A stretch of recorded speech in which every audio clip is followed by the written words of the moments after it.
जी सालों से क्लास। अच्छा बेटा देखो, हमारी साइज चल रही थी 8.2, जिसका क्वेश्चन नंबर 1 बेटा हमने लास्ट लेक्चर में पढ़ लिया था।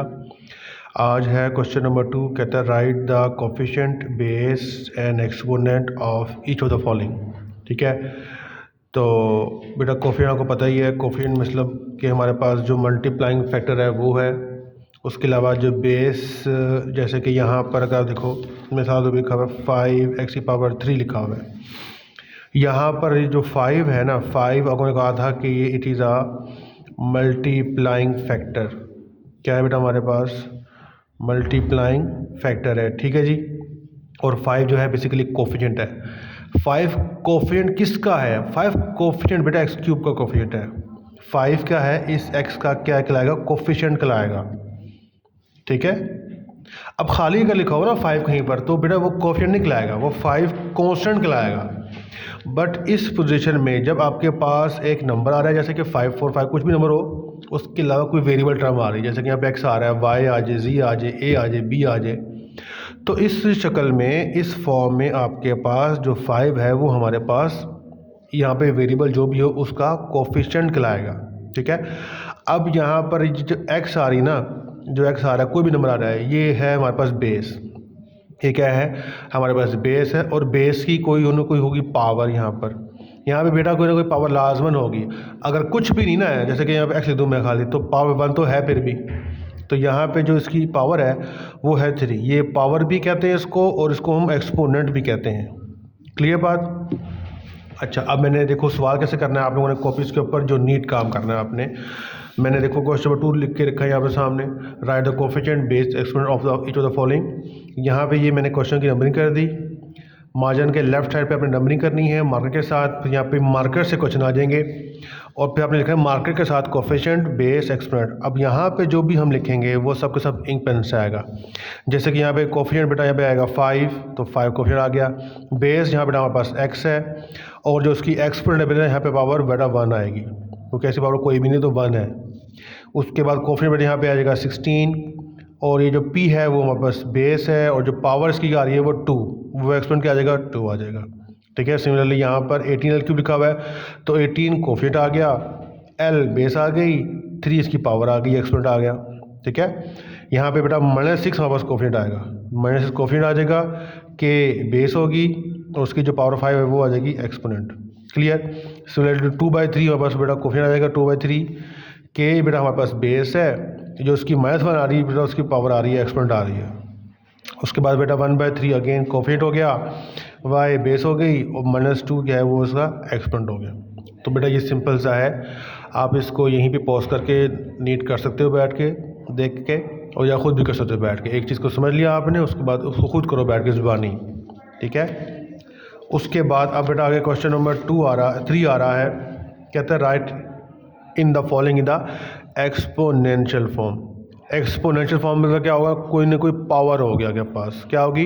कोई ना कोई पावर होगी। मिसाल के तौर पर अगर मैं मिसाल ले लूँ, जैसे कि मेरे पास कह रहा था कि 5 × 5 अब ये लास्ट से भी अगर मैंने बात समझाई थी कि मैं 5 को कर रहा हूँ मल्टीप्लाई 4 टाइम्स, मतलब 5 × 5 × 5 × 5। अब इतना 5 को 4 दफ़ा लिखने में जो टाइम ज़ाया होगा, उससे बेहतर नहीं है हम लिख लें इसको 5 की पावर 4। अब कितना कम टाइम लगा? 5 लिखा, उसकी पावर लग दी 4। एक दफ़ा 5 लिखा, उसकी पावर लग दी 4। ठीक है। यहाँ पे मैंने 5 को लिखा था 4 दफ़ा, और यहाँ पे लिखा एक दफ़ा, उसकी पावर डाली 4। तो इसको लिखने में और इसको लिखने में कितना फ़र्क पड़ गया हमारे पास? तो इसीलिए हमारे पास इसको बोलते हैं हम लोग एक्सपोनेंशियल फॉर्म बोलते हैं। क्लियर? तो यही चीज़ आपने यहाँ पे करनी क्वेश्चन के अंदर। मिसाल के तौर पर अगर यहाँ पे जैसे कि पहला पार्ट दिया हुआ उसने a.a. पहला पार्ट है a.a. सूचन साठ के बेटा आपके पास एक बार क्वेश्चन को रिपीट कर दें, a.a. अब a देखो 3 दफ़ा आ गया ना, तो a लिखें, उसकी पावर डालें 3। ये इस हल का जवाब, ये आंसर आ गया। सेकंड पार्ट में लिखा बेटा आपके पास x.x सूचन साठ किया, क्वेश्चन को रिपीट किया, x.x लिखा। अब यहाँ पे 2x आ रहे हैं, तो x की पावर हो जाएगी 2। अच्छा, एक और बात इंपॉर्टेंट, यहाँ पर जैसे कि a है, तो ये तीनों की बेस सेम होनी चाहिए।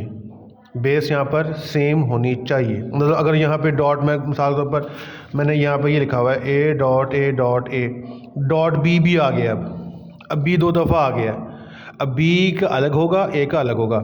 मिसाल के तौर पर यहाँ पे लिखेंगे की पावर 3 डॉट बी की पावर 2। अब ये ए और बी हो जाएंगे कंबाइन, मतलब ए की पावर 3 और बी का स्क्वायर, ठीक है। तो ये इसकी बनेगी एक्सपोनेंशियल फॉर्म बनेगी। तो दोनों की बेस यहाँ पर ए है तो ए बनेगा, यहाँ पे बी 2 दफ़ा तो बी आ जाएगा ऐसे।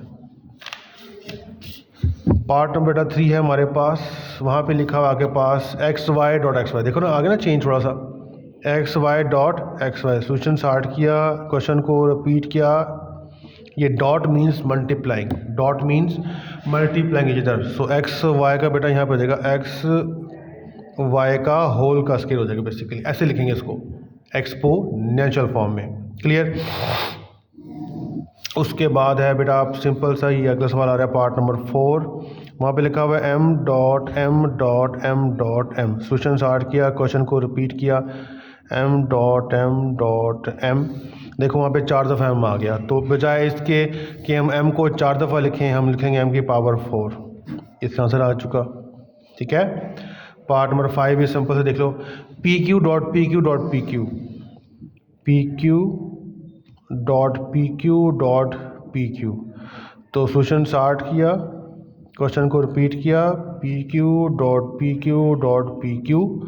तो 3 दफ़ा पी क्यू आ गया, तो पी क्यू का होल क्यूब आ जाएगा आपके पास। 6th पार्ट है, वहाँ पे लिखा हुआ है A B C dot A B C, ठीक है। A B C dot A B C, solution को स्टार्ट किया, A B C dot A B C. तो आपके पास क्या बनेगा, ए बी सी का होल का स्क्वायर बनेगा। तो बेटा ये आपका जो है आज क्वेश्चन नंबर 3 भी कंप्लीट हो गया है। तो आज आप बैठने बेटा क्वेश्चन नंबर 2 आप करो बैठ के नीट सारा काम, और आज की डेट लिख लेना, आज 8 जनवरी है, और क्वेश्चन नंबर 3 आज आपने कर लेना मुकम्मल, ठीक है। बाकी फिर इंशाल्लाह कल क्वेश्चन नंबर जो आगे करेंगे, ओके।